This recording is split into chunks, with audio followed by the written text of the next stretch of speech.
Alrighty. There we go. Doc from North America. Good morning, good afternoon, and good evening. It is Monday, so TGIF. Oh, there's Janos kicking it out. Doc says, let's see, Doc, I need something. Simple question, saving accounts. Euro at 3 3/4, US at 4.8. Yeah, that's right. Which one should be picked after the last week's central bank events? That's interesting. Well, I think it's very clear. Let me lower this volume. I think it's very clear that the European Union is going to drop rates faster. Okay, there's no, in my mind, everything that I've seen, there's there's a lot of pressure on the U.S. Federal Reserve, the central bank in the United States, to not instigate more inflation in an election year. Okay, the last thing they need. They're already underwater, right? The Democrats in the United States. I mean, there's people coming out that were never Trumpers, that dislike, they liked Trump's policies, but they didn't like Trump. They're at the point now they want to support Trump. The things are so blatant. I heard on the financial channel, one of the financial channels I trust, which is is Fox Business, not Fox News, not Fox Nation. Fox Business is the only channel on the financial networks that you can trust anymore. And they were complaining on that channel this morning. They're tired of seeing CNBC, Reuters, and Bloomberg just flat out lying about economic news and politics. And so the Federal Reserve is in a tough position. They've got to play it slow and steady. Okay, so the market can jump ahead like it's done, but the policy itself will be delayed. Whereas in Europe, they're already comfortable with all the lies and the false financial and like that. They're comfortable with that stuff. And your country and the old Eastern European countries are not. They're tired of the socialism, and so. But the bulk of the European Union, who doesn't even elect the president, the population doesn't even elect the president of the European Union. It's the bureaucrats inside the system that chooses who to like a parliamentary thing. They choose who's going to be president. Okay, and so the ECB can cut rates without much backlash politically. You see it now. I mean, you see. All the countries from Italy to Norway to Sweden, on the continent itself, switching and moving away from the socialist. And you're seeing it in Germany. You're seeing the big push away with real strength. But right now, they're not going to influence the ECB. The ECB is still running on automatic, and that's really what's going on. Is that so the ECB will be lowering rates faster than the Federal Reserve. And so that 4.85 is going to, the market will move it, but the Fed will not move it. Okay? And whereas the ECB will move it, and Britain has also come in, the Exchequer has said they're going to move those rates lower coming into the first quarter. What's his name? Not Biden, Powell. The chairman of the Federal Reserve has said no, not until the second quarter or the third quarter, which also fits with the politics because the election's coming up and he's afraid to look like he's cutting rates for that. But if he holds if he holds things down, the markets will do their job more than he has to do the job. So, let's see, does that make any sense there? I would imagine it does. Let's see now. Let me see the rest of that message. So the rest of the message was, which one should be picked after last week? Okay, I chose that. It's basically European ECB and the Exchequer. Looks to me that the euro got stronger due to Lagarde being more hawkish than Powell. Oh, yes, most definitely. And does that all make sense to you, Janos? But I would say that's the one to play. And in many ways, You could actually go with, it's hard to say because I'm not a big fan of it, but you probably can get away with what long-term capital management was doing back in the 90s. You may have studied that in school on your graduate degree, where they were, what were they doing? They were shorting Russian bonds because of the CCP disappearing and buying Western bonds. And what happened was, the bonds collapsed, right? So they sold them short, and the next thing you know is that they're through the roof losing money. They lost money on the CCCP things. So I would say that at this point, shorting European bonds, in a sense, that's what you're really saying, and being long U.S. bonds is probably a winner, but it's not going to, and I don't see a long-term capital management dilemma like there was in 94 or 95, something like that. And so you're not going to see that dilemma because they work a lot together. The central banks work real well together at this point because of the amount of debt everybody's in, and the Federal Reserve is the only thing that keeps things like liquid, I guess you could call it. So I think that's the best way of looking at it. I hope that made sense to you. And that should be the title today too. Can you do the long-term capital management trade? Long-term capital management trade. Yeah. Yeah, I think you can actually. You can in this case here, you want to be long, you're betting that the interest rates are going to drop faster in Europe than they will in the United States. And I would think that in the first quarter they will. In the second quarter, the trade might be dead by that point.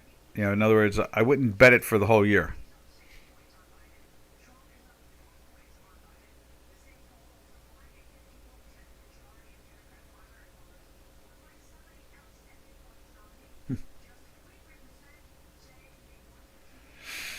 Interesting.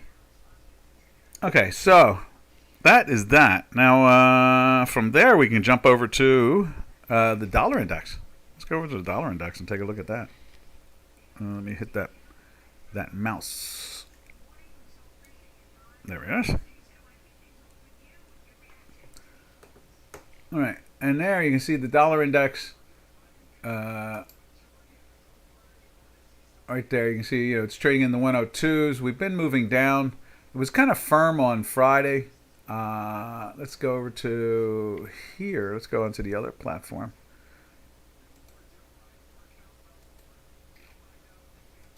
There we are. We'll put it up on the other screen, like so. You see here, Friday it lifted up, and today it's lifting up, but still not getting through the weekly. Even as the fast lifted at the beginning and fell apart, right with this nice little slam, the sell was right there. Let's get that in there too. I could have sworn if I don't save these things, they disappear on us. So let me just save that. Save workspace. There we go. You can see here, the weekly is still down, but is taking a nice little bounce this morning. It's trying to turn. We'll see if that means something. And I'm totally convinced, after saying all that stuff and describing it, I would say that the long-term capital management trade probably would be a good one for the first quarter. And then going into the second quarter, I think the markets will, look, after the first quarter is over with, you're talking about the end of March. By then, Trump is probably going to be the heir apparent to everybody that he is the presidential candidate, okay, on the Republican side. And then the markets are going to start anticipating his policies, and they're going to start to slip in. Just like, did you hear about U.S. Steel this morning when you asked me about the four stocks, back about 3 or 4 months ago? At the time, one of the four jumped a couple days later from $16 to like $31. This morning it's at $55. That shows you the anticipation of, I don't want to call it hot money, It's long-term hedge fund money. They're looking to park money into companies that they believe will outperform the marketplace with a Trump, or let's say a growing economy, with a growing economy, which to me is a Trump economy, because obviously Bidenomics is not growing anywhere. And so that what was my train of thought there? This morning it's bid up at $55 a share. Okay, one of the companies in Nippon Steel, maybe it is, in Japan, is bidding for it to take over the U.S. Steel Company. So now that's still, I would say, $45 under the potential value. That's what I'm thinking. Because I'm thinking, when I told you U.S. Steel at the time, I think I mentioned that I would say that in a great economy, U.S. Steel could be a $100 stock, if not more. So they're going to take it out at 55. They're paying next year's prices on it. That's what they're doing. But next year's prices will be the bottom. In other words, I'm talking about 2025 at this point. I'm thinking 2024 has started already financially. So all but the taxes have started. Let's put it that way. All right. Any other questions out there? Glad to, project it, give you my opinion. That's what free people, free markets, and the First Amendment gives us a right to do, is talk about what we see.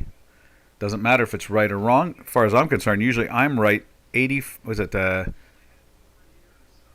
What's my stat? It's 85.6 or something like that on average. What I predict usually happens almost 86% of the time. So that's a pretty high number as far as I'm concerned, with the markets, with the stats, the news, so forth. Trying to guess the story, I'm not too good at, but the story itself can be anything at this point. We just know that we can get the prices right, and that's all that counts. So it doesn't matter if it's it doesn't matter if it's Nippon Steel buying it or somebody else buying it, or them just holding on and the economy turning and making it launch itself up higher. That's what it comes down to in the end. And that's my story. All right, let's get back to the dollar index. So the dollar index is also interpreting that same situation the last couple of days. You can see it's trying to stay firmer, holding on against that, fall of the, the fall of, I forgot what I was saying. The fall of something. It'll come back in a few seconds. But, the dollar. The fall of the dollar through the century mark. I kind of think that there's going to be an anticipation, again, with the markets, that the dollar is going to, we picked it right when you can see it in the videos, our history. When it was at 102, we thought we were going to see a break into the 98s, and we got it, of the dollar. I always think the dollar needs to be sold down a little bit, but I'm not sure if there's enough. I don't know if there's enough clean economies. What I mean by clean is healthy economies. Now, the old saying that when America sneezes, the world catches a cold. Okay? So, in other words, if the America is happy and fat, the world starts to get fed. Let's put it that way. They get the crumbs. They get some of it. They get some of that fat food. Okay? Okay, sorry, got distracted. Got a question on spin-offs and stop-loss execution. Smart. Good stuff to be asked about. I am back now. Okay. Yeah, so I can... So, let's see, what did you say? So, stick to dollar for savings. Got that. No. The first quarter, I think that the euro will be the better trade. But I don't think it'll survive. I think that the second quarter and the third quarter, markets are going to lean into Trump policies, because at the second quarter, you're talking April. By then, Trump is pretty much considered the presidential candidate by everybody. Okay? And then from there, you have... where am I at? Oh, yes. This is what you missed. I suggested that the long-term capital management. You might have studied this in college, when you were doing the graduate work. Long-term capital management back in '94. That trade probably is really good right now going into the first quarter, and then you want to be on the U.S. side of it, I think. So I stick to the U.S. dollar for savings. No. Okay. Yeah. It is a 2-year savings plan. It's like a CD. Let's put it this way. You'll make money on both because I think interest rates are going to drop either way.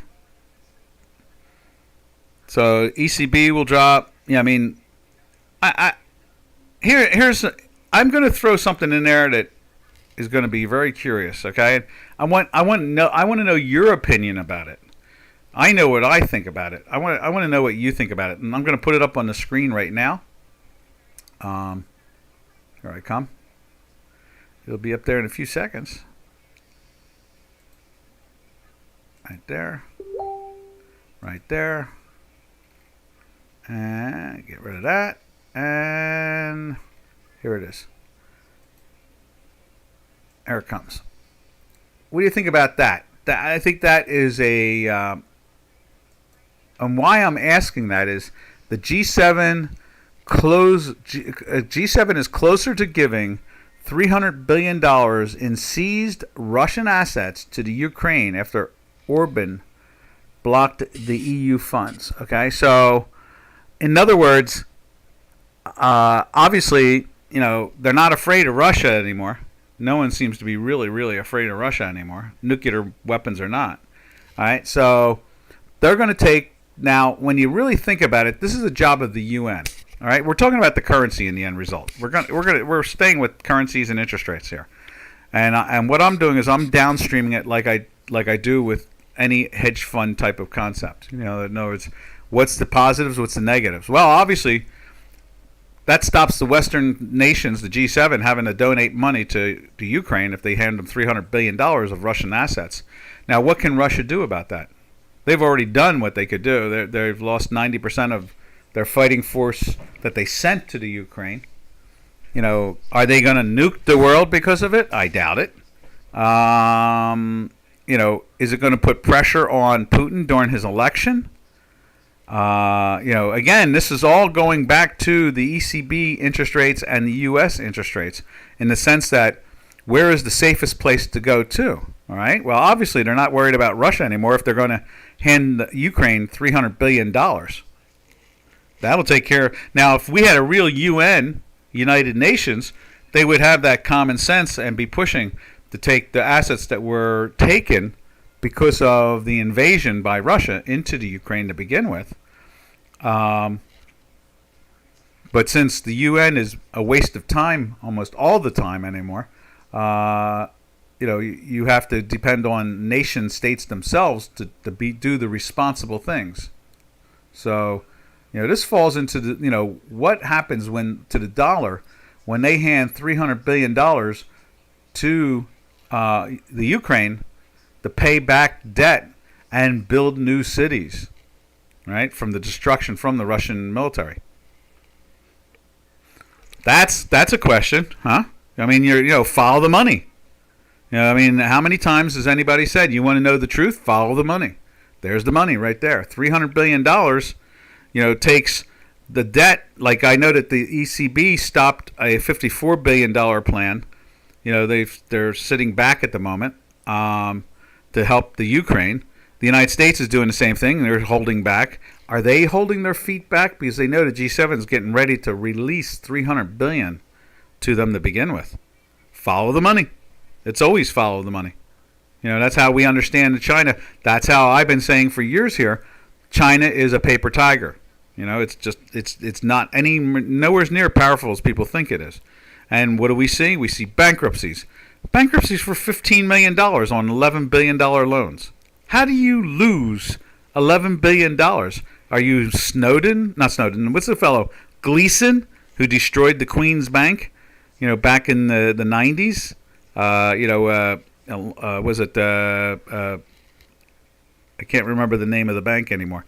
but it was 400 years old, and he wiped them out. I mean, China has done this on 3 or 4 major projects where they have billions and billions borrowed, and that project can't find $15 million to stay liquid. $15 million. And you borrowed $11 billion. What did they do with it? Where'd it go? Follow the money. That's the only way we can understand China. And so it's the same thing here. You want to try to understand where to park assets for 2 years? Either one of them's good. ECB and the Fed. If you're playing as a hedge fund, what's the better play at the moment? I'd say ECB. What will be the better play going into the second half of the year or even sooner of 2024? I would say the U.S.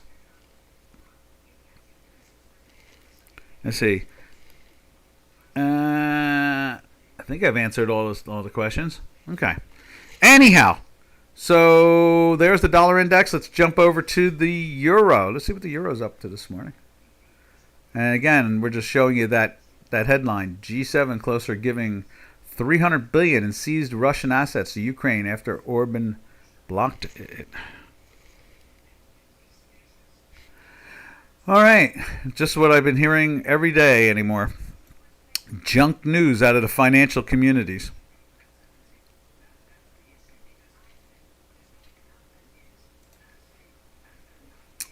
Let's put the euro future up there. Right there. Let's put it up over here. There is the euro. It sold it down on Friday, but still stayed in a daily buy, lifting back up a little bit today, and it's flirting on the edge of weekly sell, which is a little surprising, but not major at the moment. I don't see great calamity on either side of that. In other words, again, I find investing. The European Central Bank is the second largest bank in the world. It's the second largest economy in the world. I don't understand why our financial news agencies are constantly claiming that China is the second largest economy in the world.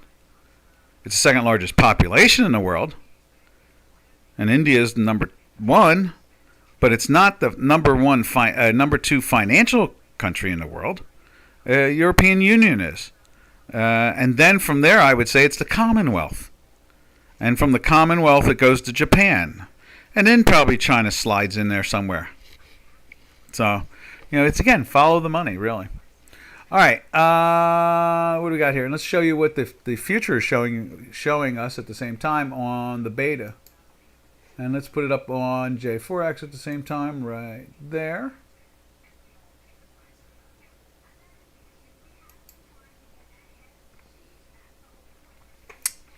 They are.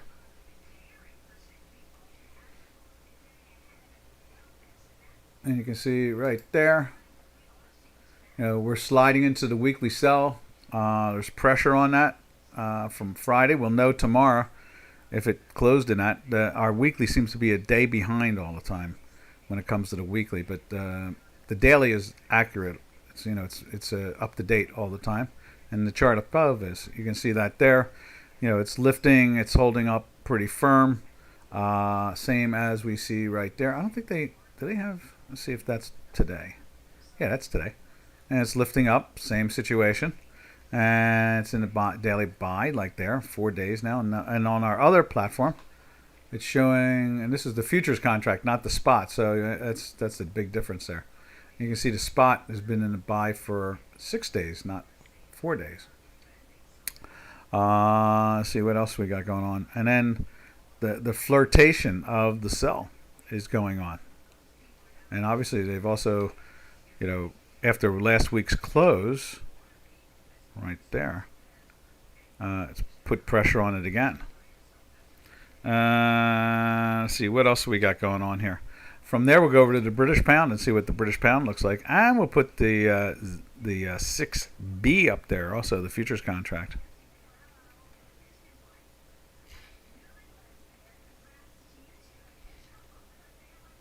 Right there.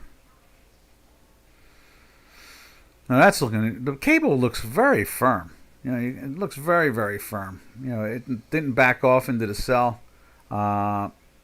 And I mean, it didn't. It stayed in the sell longer. That's what I'm saying in there. But the weekly is not a challenge whatsoever, right there. And you can see the same thing on the beta. And we'll put the beta up there, and then we'll go put it up on J4X. And there is the J4X. Where's cable? There it is. And you can see a little pressure on that today. Let's see if the beta is representing that. It's not. Obviously, the old platform is not. Let's see what the news platform is. No, it's holding up too. It's in the buy also. So we're seeing good pressure on the upside still. You see over on J4X we got 68.4, 68.3 it is, versus 74. So it's showing some weakness in there. That may straighten out over a couple hours if the markets stay like this. We'll see the J4X go back into the green. And again, these are, very strong economies, very strong currencies. This is the British pound is the fourth most active currency in the world. The European Union is the second most active currency in the world, and the Japanese yen is the third most active currency in the world. And then you can go what I was saying about China. China's currency is almost non-existent. It trades about 2.5% to 3% a day at most. I mean, the kroner trades 4% a day. The Swiss franc trades about 4 to 5% a day. So, that's an 8 million population in Switzerland, and you got a billion population in China, and all they can do is trade under 3% of their currency a day. So again, paper tiger. The angry colony. I like to call it the angry colony of America, China. That's what it is, the angry economy, a colony. Now here's the Swiss. You can see Swiss has been looking very firm. Let's put it up on this screen right there. You see that, it's been very firm. When this is going down, it's gaining against the dollar, and it's been doing that for months. Over here on J4X, you'll see that same action right there. It's been going down for months.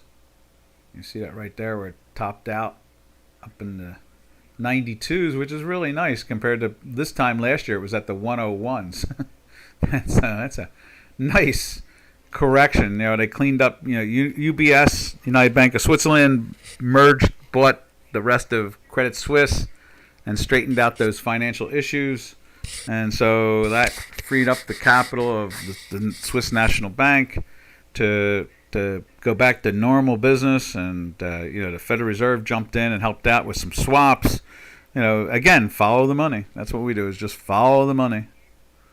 And so then from there, you can see it over on. That's now we have. Unfortunately, it's an inverse relationship where in the futures contracts in the United States, the Swiss is a Swiss dollar pairs trade, not a dollar Swiss pairs trade, like the cash. So that's why we usually don't show that too much, because it just messes with people's heads, not seeing the right direction.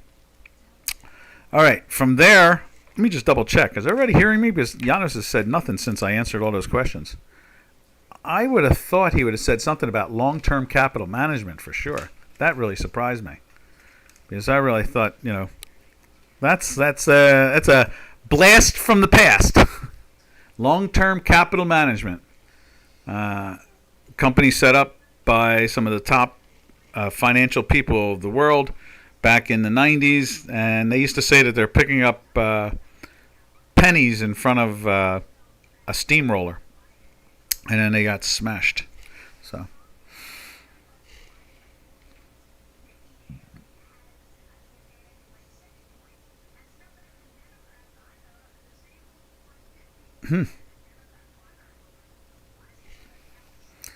all right, so there we go over to the next spot would be the yen, the third most active currency in the world.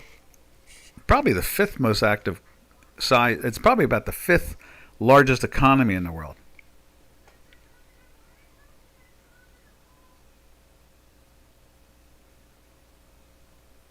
No, wrong.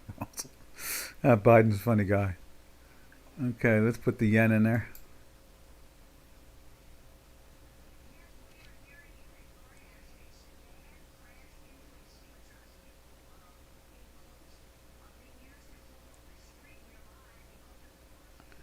Let's see, where's the yen at? Dollar yen.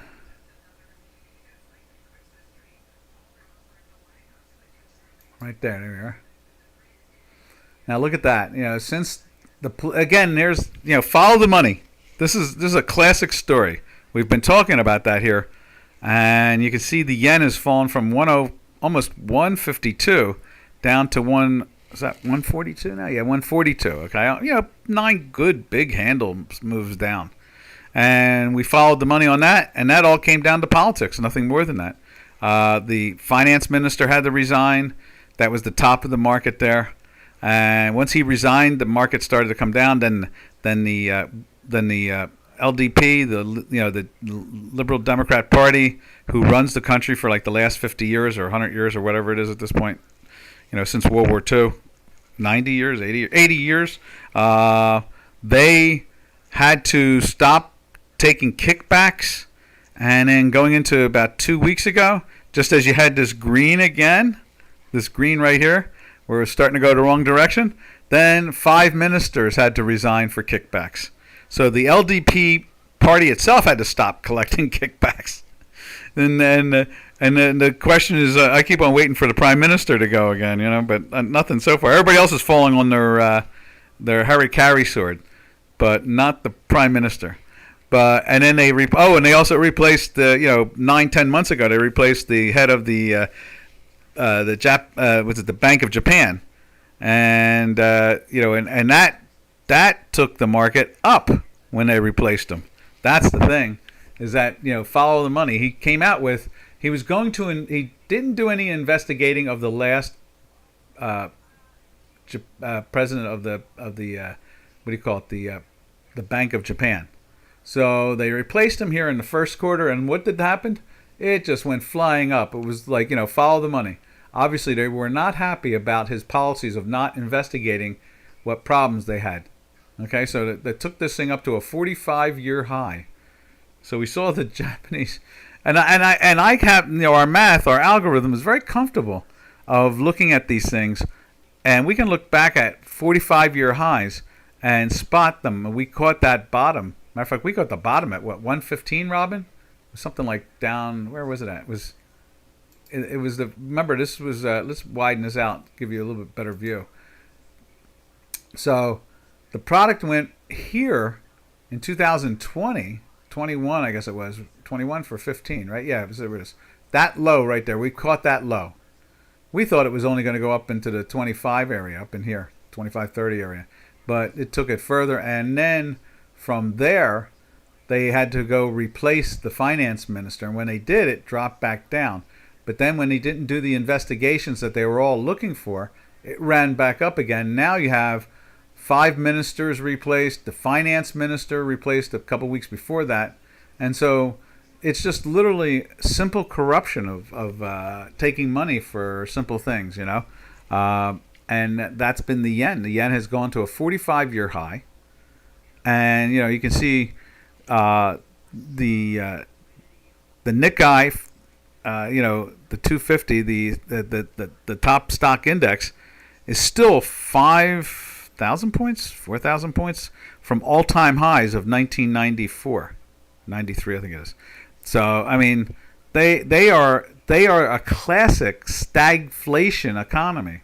What stagflation means is that it means you have stagnant, means it's not moving or growing economy, and inflation keeps on increasing. And so when your economy is not growing and the cost of things keep on going up, you get what we call stagflation. And you can see they have a $20 trillion swap, a carry trade going on. That's where they get a lot of this money. They've borrowed $20 trillion. Yeah, I mean, you think about it. The United States is $33 trillion in debt, and we own half of it. And Americans own close to half of the $33 trillion or $34 trillion in debt. So that's not that bad. It's domestic. But I don't even, for Japan, I'm not even sure how much is owned by the Bank of Japan itself. I know that they've given up just investing in bonds, and Japan now owns over 50% of the Nikkei. they've started buying corporations and owning, collecting the dividends from them. So, it's again, follow the money, and we follow our algorithm, which usually is ahead of following the money, because that's because the money will tell you first. Our algorithm follows the money, and so that's why we are accurate in the 86th percentile all the time. So, all right, that is Mr. and Mrs. Yen. Let's go back like that. There we go. And the yen over here, you can see that it's actually going in the wrong direction again, bouncing off the 42-ish area. And I hope that I guess we'll have to see what this brings. Who else is going to resign? Every time this thing bounces on the upside, going in the wrong direction, in other words, it's becoming expensive, someone else comes out and resigns. So, let's watch who resigns now over the next 2 or 3, 2 weeks from now or something like that. Talk about a government in trouble. All right. From there, we go over to the Great Experiment. Boy, I was never really expecting the Japanese yen, since we've been following it all these years on Dukascopy, to be a problem child. But obviously, that has surprised me in some ways, in the sense that we knew that they were in great debt, but the corruption is nonstop, and that's what's really putting pressure on it at this point. So from there, we go over to the Great Experiment, which is even worse. Can you imagine if the yen had moved the same way that the Turkish lira had? So the Euro-Turkish lira pairs trade we look at now. As I take a sip of my tea at the same time. I think that's the first time since in 39 minutes. It's been such a fun beginning of a webinar where we're looking at facts, not fiction. Now, here is the Euro-Turkish lira. Right there we go. There we go. And you can see there it's trading at 31.76. I think the all-time close is 31.85 or 90. So we're very close to being right at another all-time close. There it is right there. And let's put it up over here. And the all-time close of the Turkish lira is 31.90. Is that 90? Is it 31.95? Almost 96. Okay, and we're at 75, heading for 76. So it's 20 ticks off. Poor thing is, well, at least look at this week. We're seeing a little relief. When's the last time we saw the weekly down that low? This is the lowest it's been since it went into the weekly sell back in September. So, I'm sorry, weekly buy. Went into the weekly buy since September. Sorry about that, traders. And we got it up on here. So it went into the buy back here in September, down in this area here. Our weekly signal's been in a buy ever since. Even with this slide, it's still stayed in a weekly buy. And it keeps on making closing highs out this last move up. And matter of fact, it's not as dramatic because of the Hinky Ashkies, but when you look at it here, let's move over to it again. You can see for, what's that, 1, 2, that's 3, that's 6, that's 9, and in 10 days, 11 days, they pushed it right back into the weekly buy again, closing high, closing all-time high. Then there it went into a closing all-time high, and then it fell back the last 2 days. Product's gone from basically a buck and change, or 1-to-1 almost with the euro and the Turkish lira, to 31, or basically almost 32. You can see the wildest spike over there, close to 33. But in the end result is that's been what we call the Great Experiment. The former prime minister, now president, has got some economic ideas, and he keeps on working on them, and the currency's gone from 1 and change to 32 and change. It's whatever policy it is, you would think that they would find a better one, but he's staying with it, as they would say in the States. He's doubling down and then tripling down and quadrupling down, and octagonically, octo, or that's 8 times, down. He keeps on betting more and more money. And doing that classic loser situation where you keep on buying and it keeps on falling. And that's what he's been doing. I don't know what their plan is. I don't even understand half their plan. But I think that he needs a better one. Let's put it that way. Since the currency's gone from 1 and change to 32. That's a ouch. A major ouch. All right. From there we go over to the last standing good brick. We used to look at Mexico as the number one brick in the world, but unfortunately Mexico, or fortunately for them, since they're the 14th largest economy in the world and a very active, clean currency, very good currency. Basically, that country backed out of the idea of joining the BRICS when they realized that they would have to carry the BRICS. They'd carry the BRICS for China and Russia. It wouldn't be the other way around. And Brazil, they'd have to carry the BRICS for them since they can't carry their own BRICS. So no wonder the what do you call it, the G7, government of 7 industrialized nations in the world, are willing to hand over $300 billion that they froze from Russia because to pay for the mess that Russia did. I guess that's what it comes down to. Ukraine didn't attack Russia. And I guess if they did, they would have punished them. But there you go. So let's put up the South African Rand. And this, when it's going down, usually gold is going up. And then when it's lifting up, gold is usually going down. I think we've seen, see how this was going down for like 3 days? Let's put it up on the screen over here so you can see the same thing. There's the South African Rand.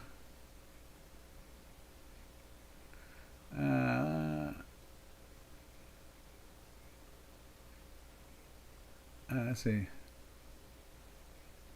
Let's find that thing again. Right there. So you can see that little dip-de-doo-dah. Let's see it. We'll wait for it to come up on the screen, and then we're going to jump over to, so you can see both of those. And I think I'm going to put gold up on the beta. Let's do that.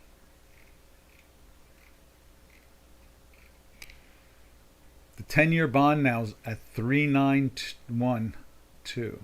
3.912. And the, let's see, where's it? Let's see, let's put there's gold. So there's gold. Gold is, did that same dippity-doo-dah thing right there. There's South African Rand moving down and trying to pop back up again. You can see that right there. Kind of stalling out on Friday too. And then we go over and look at gold over here.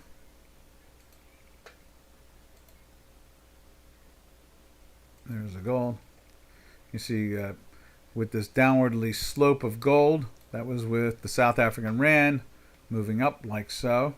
Then it topped out and the Rand goes down. And you can see the last was at 1, 2, 3, 4, 5, 6 days. You can see here it bottomed out 5 days ago right there. And gold lifted up for the last 4 days. And so, that now you can see it's actually flirting with a daily sell today. I thought I had a line in there. Where did these lines go on me? What is that all about? See? And we'll do that. There we are. So gold, it's up a little bit today. Not bad. It's firm. But it's going, the algorithm is telling us be cautious. Be cautious. That's what it's saying. The algorithm is telling you that. Now the weekly, you see down here, the weekly's, it's hanging on top of the manifold. It's not that bad. The fast is broken down. We'll see if there's any move. I would think they'll go sideways more than go down again. But we'll see. We'll let the math tell us, not me. Robin, you can hear me, right? I'm surprised Janos hasn't jumped in about the long-term capital management. LTCM. Long-term capital management.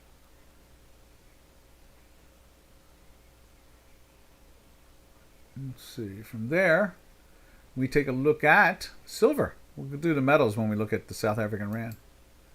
And there is silver. And silver's doing that same. Now that's lost it. It's jumped back into the buy. So we'll remove that. Back and forth, back and forth. The markets are not static. They are dynamic. They are moving. And we'll save that. And the weekly looks like it's trying to go flirt with the weekly sell again. It's very close.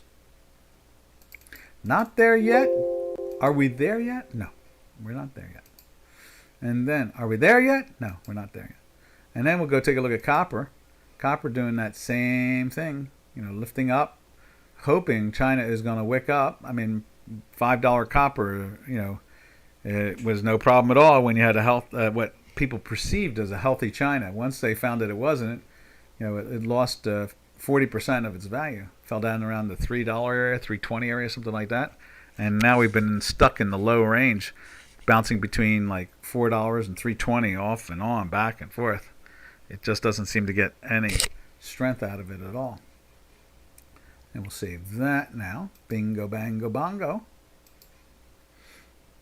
And you can see that weekly, not upset about the action. I don't see any real upsetness. You see it right there. Just kind of way up at the high end of the range, that's for sure. And, last time we were in the 360 area there. Kind of orbits in this, like there's that 387 now. It's very tight. They're waiting.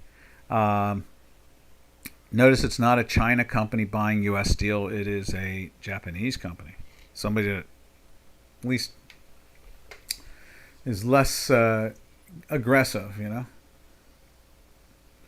less it's more they harm themselves. They don't harm other people. That's what it comes down to. It's okay to harm yourself. You want to get ideas and experiment? Look at Turkey. It's okay for Turkey to experiment with their own country, and then the people get a chance to decide if they want to keep it going. And so far they like that experiment. Same thing with Japan. That's why every time somebody resigns over there the last 8 weeks, the market goes in the right direction for the longs. If you're short, it's the wrong direction. All right. From there, we go over to the platinum, and there is the platinum. It's trying to flirt. Oh no, it's got that goofy thing going on. So let's change the reference. Excuse me. And let's see, right there. Let's see if that'll straighten it out. There we go. So right there you can see platinum holding very firm. It's been in the buy since the 921.22 area. And went into the weekly buy just about the same time. And it's been in a weekly buy for that whole move there. It's been in a daily buy since right there. So, and we're going on a third. No, I guess it went into the weekly buy last week at the beginning of the week, and by the close it was ripping, and it's still holding up pretty firm. We find that a total enigma when we look at or I can use other words, but totally strange what's going on with the platinum. It's trading at the half the price of gold, and then when you go to try to physically buy it, it's at the same price of gold or higher. So exchange traded products definitely look different than physical delivery products, that's for sure. All right, and so we've got it all done. What did I do there? That's hogs? Why are hogs on that one? There's that. There's that. Did I save that wrong? Oh, that's heating oil. That's not hogs. Wait a minute. I'm confused now. How are hogs on that page?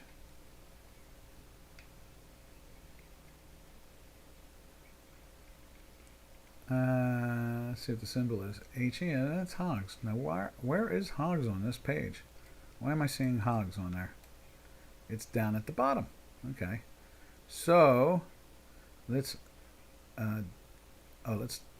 Okay, I'm going to leave that alone. I'll go after it. Now, where was I going? We just finished off platinum. So, we're going to go to from the platinum, we're going to go over to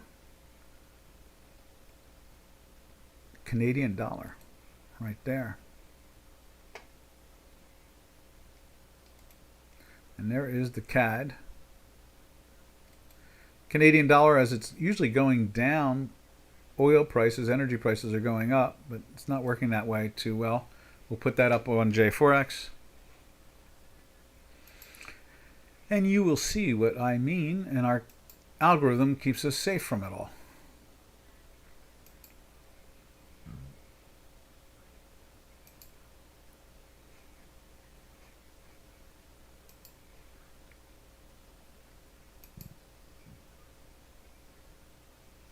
There it is right there, February crude. You see it's been going down too. It's not supposed to. It should be going up when you see the Canadian dollar going down like that. Our front month today is the crude Feb contract now. You can see it closed in a buy on Friday, and it's looking firm there. We can go over to, let's look at Brent. Get the Brent up on the screen. The BZ. The BZ, there it is right there. And let's put it up over here. And we'll put Brent up there. Right there. There's Brent. And so you can see this is West Texas Intermediate. It's been lifting up for the last couple of days. And you can see Brent doing the same thing. Pressure on the upside. And then we take it to our beta. Here it is on the beta. Beta. It's been in a buy for 2 full days, and at the same time the weekly is trying to climb just like it's doing right here. Still not making it in on the West Texas. And let's take a look at it on the weekly on 4X, on J4X right there, and you can see it's trying to get up very close. As a matter of fact, the fast is at 34 and the slow is at 27. So we've got it starting to move. This turns green and we start to go into the weekly buy from there. So that's the action we're seeing there when it comes to the energies. Let's take a look at natural gas.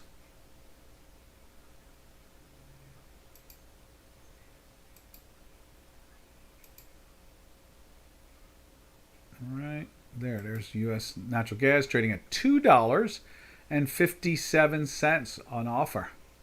Over here, see the same thing.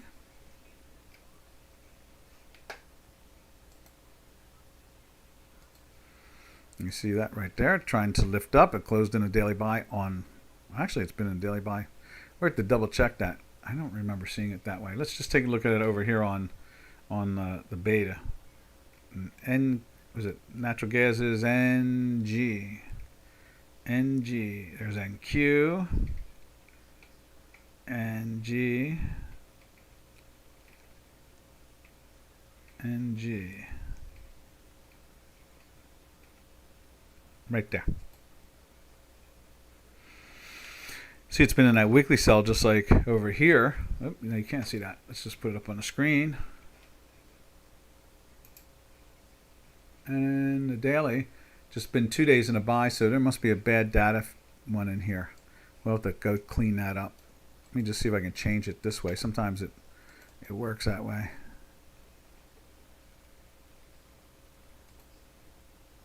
I don't think that'll change it. No, we have to go double check it. Something's wrong with that. Because when we go over here and show you the nat gas, let's put it up on the screen there.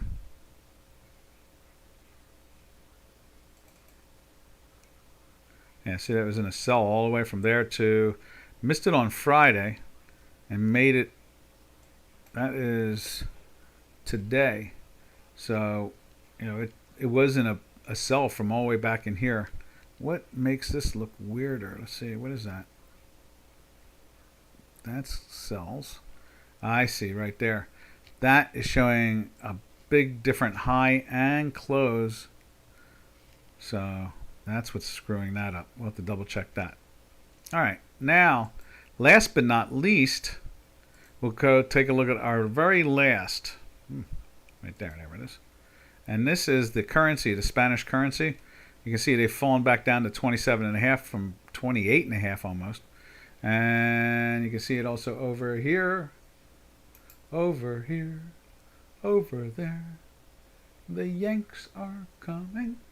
Let's see, right there. And there it is, trading at 27.52. And it's backing off from that crazy slam that happened. That's really funny that nothing happened on the chat line after all that conversation. All right, traders, we be out of here. Doesn't look like anybody has any questions about anything. So this is Doc from North America saying, happy trails to you until we meet again. Happy trails to you, to all our trading friends. Later, traders. Catch you tomorrow on Tuesday. Doc saying over and out.